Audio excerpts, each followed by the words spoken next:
Donc le thème de ce séminaire va concerner les rapports entre matérialité et immatérialité de la photographie, en prenant comme point de départ la révolution de la photographie numérique, qui pour certains signe un basculement vers la dématérialisation de l'image, dès lors que la photographie ne se conçoit plus comme une empreinte matérielle de son référent, mais bien comme la traduction d'une information lumineuse dans un langage logico-mathématique.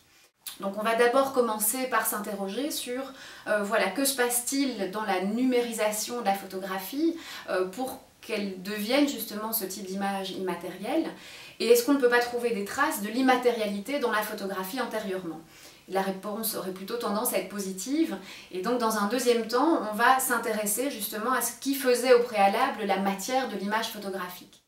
Alors à partir de cela et du corpus de l'image plate, pour reprendre la terminologie d'Éric de Chasset, on va voir quels sont les modes de circulation associés à cette première version matérielle de l'image. Donc sous version papier, bien sûr dans ses formats traditionnels, mais aussi parfois dans des modes d'exposition inattendus, et je pense notamment à l'affiche qu'on trouve présente dans l'œuvre d'Alfred Ojard, sur laquelle on passera quelques temps.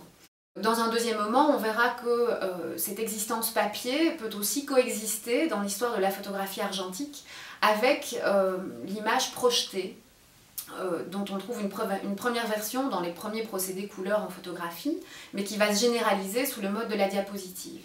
Et donc on verra là un autre type d'image immatérielle exister en photographie argentique, et qui généralement sera présentée sous forme de dispositif d'installation, dont l'œuvre de Nan Goldin est un excellent exemple. Il y en aura bien sûr beaucoup d'autres qu'on investiguera, je pense notamment à l'œuvre de Vaudisco.